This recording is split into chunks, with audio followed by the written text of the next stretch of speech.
Hindi radio सेवा है। ये प्रसारण शॉर्टवेव 11,610 किलोहर्ट्ज पर दक्षिण पश्चिम एशिया क्षेत्र के लिए है। समय हुआ है UTC अपराह्न 3:30 बजे यानी भारतीय समयानुसार रात 9 बजे।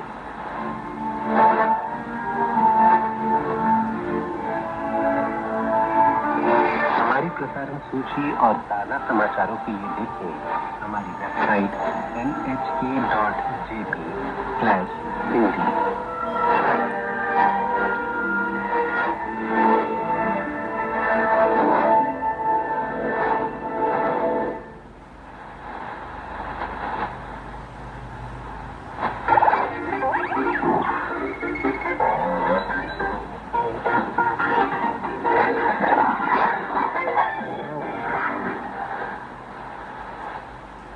केवल जापान की हिंदी सेवा में आपका स्वागत है। मैं हूँ गुरजिंदर संघो। साहित्य सरिता में आज आपके लिए लेकर आए हैं आओयामा जी के बारे में अफवाह।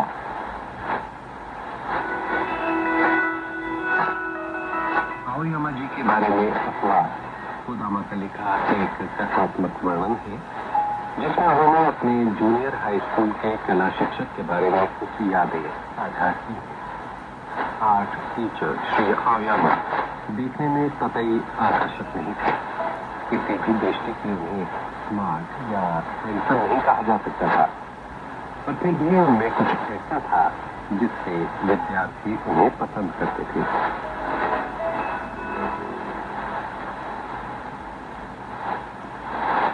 कथाकार सुश्री कोदामा स्वयं शिक्षिका रह चुकी हैं।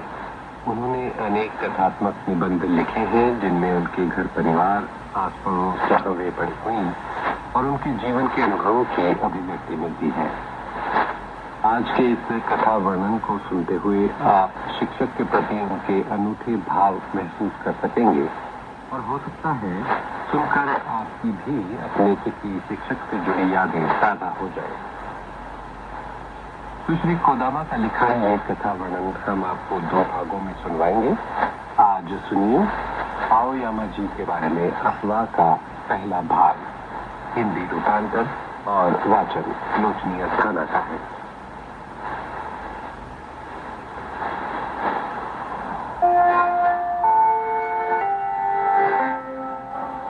जीवन में कुछ चीजें ऐसी होती हैं जिन्हें ना देखना ही बेहतर है।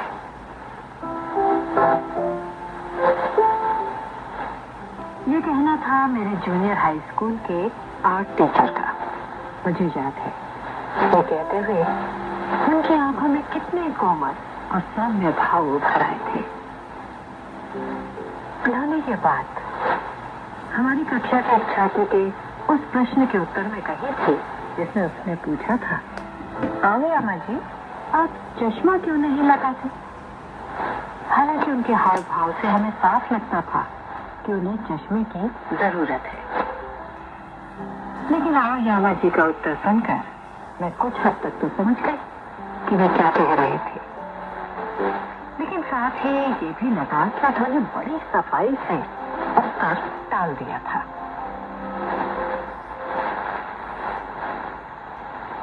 उनके उत्तर में कुछ दार्शनिकता थी।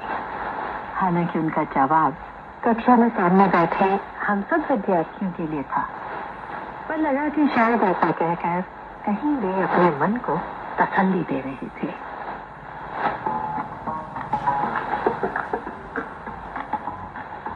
आओयामा जी की उम्र 45 के आसपास थी, पर अभी तक अविवाहित थे।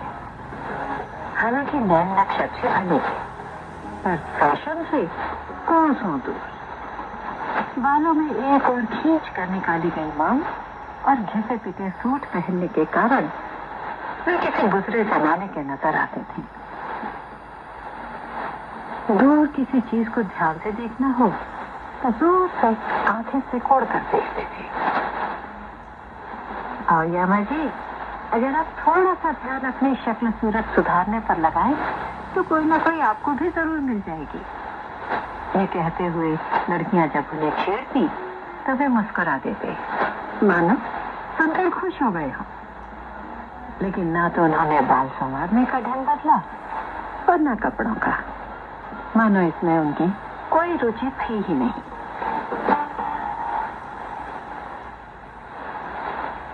ऐसे थे हमारे आओयामा जी। किसी तरह का कोई बदलाव उन्हें मंजूर नहीं था। अगर उन्होंने अपने को जरा भी संवारने की कोशिश की होती तो सच मानिए किसी भी पार्टी की जान और शान बन सकते थे। पर नहीं, ये सब न करना ही तो उन्हें आओयामा जी बनाता था।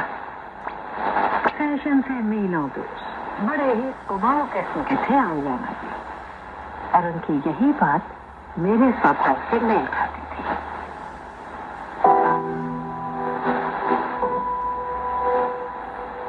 हमारे आओयामा जी के बारे में स्कूल में एक अफवाह उड़ी हुई थी कि एक लड़की थी जिसने आओयामा जी से शादी का वायदा किया था, पर उसकी एक दुर्घटना में आओयामा जी की आंखों के सामने ही मौत हो गई। बस तभी से उन्होंने आजीवन विवाह न करने का फैसला कर लिया था। ये सब सुनकर और आओयामा जी को देखकर लगता तो था कि वाकई ऐसा कुछ हुआ होगा, और उन्होंने जो उत्तर दिया कि जीवन में कुछ चीजें ना ही देखो तो बेहतर, उसे सुनकर तो इस अफवाह में और भी सच्चाई नजर आने लगी।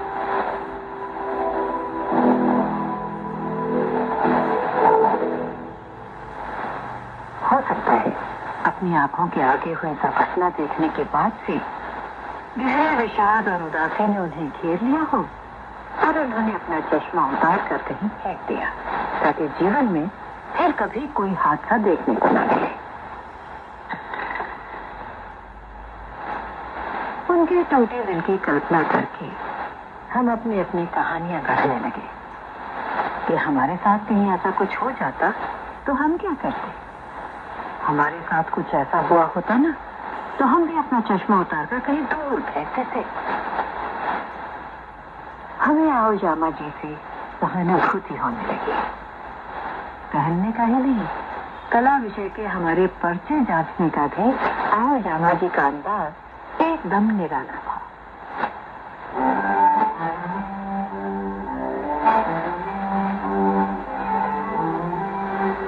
एक बार उन्होंने हमें गर्मियों की छुट्टियों का काम दिया कि अपने किसी मनपसंद प्राकृतिक दृश्य या किसी ऐसे व्यक्ति की पेंटिंग बनाकर लाना जिसने तुम्हारे दिलो दिमाग पर अमिट छाप छोड़ी हो, यानी तुम्हें बहुत ही प्रभावित किया हो। अब छुट्टियों के बाद जब स्कूल खुले तो कला विषय की पहली कक्षा होते ही उन्होंने हर बच्चे की पेंटिंग एक एक करके उठानी शुरू की और पूरी कक्षा को दिखाते हुए हर एक पेंटिंग पर अपनी टिप्पणी देते। वे केवल पेंटिंग दिखाते, ऐसा बनाने वाले विद्यार्थी का नाम नहीं बताते थे।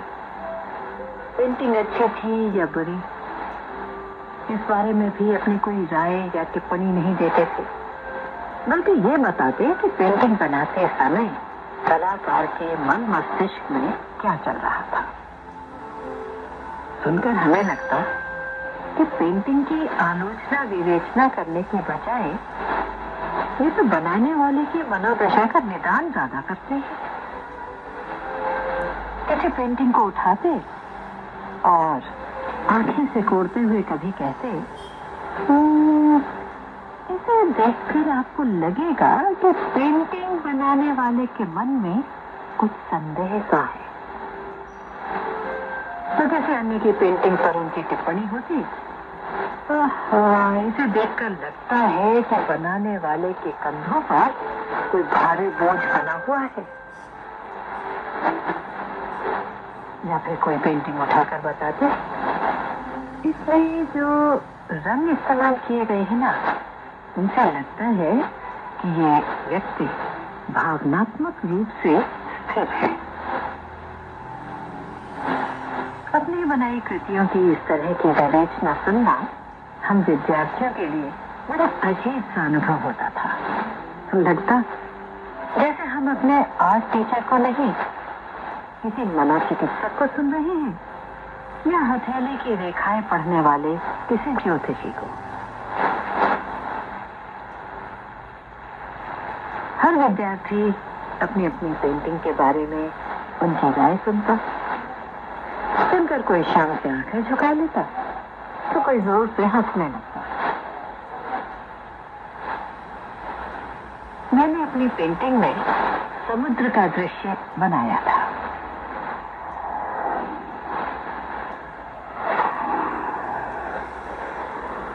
वास्तव में मैंने सागर कभी देखा नहीं था, लेकिन गर्मियों की छुट्टियों का काम करना था, इसलिए सागर की जो कल्पना मेरे मन में बसी थी, बस उसी को कागज पर उतार दिया।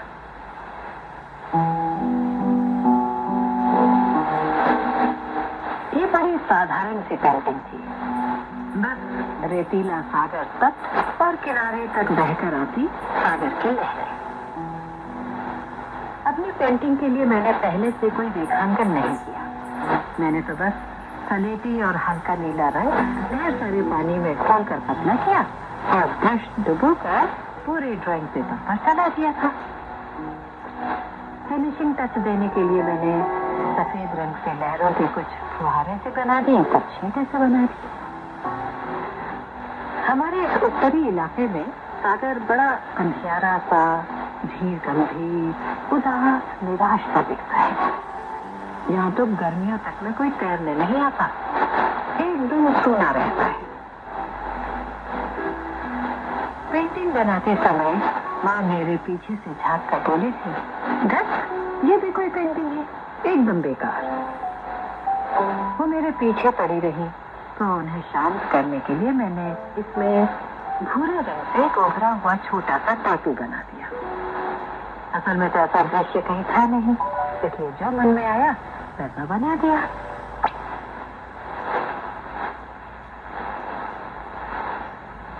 सभी बच्चों की पेंटिंग बहुत अच्छी थी।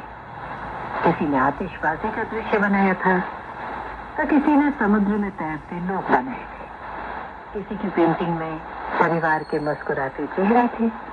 ढेरों रंग और भाव भंगिमाएं इस्तेमाल की गई थी। इनके विपरीत मेरी पेंटिंग तो बिल्कुल बेरंगी और उदास सी दिखती थी। गिनती के 4 रंग इस्तेमाल किए थे। तो अचानक दिल में भय बैठ गया कि अब सबकी प्रतिक्रिया वही होगी जो मेरी माँ की थी। अब आओयामा जी के हाथ में मेरी बनाई पेंटिंग थी।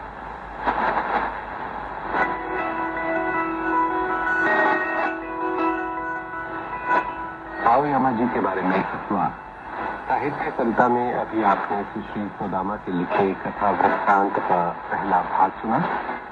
हिंदी रूपांतर और वाचन लोचने अस्थाना का था। इस कहानी का दूसरा और अंतिम भाग आप सुनेंगे अगले शनिवार को।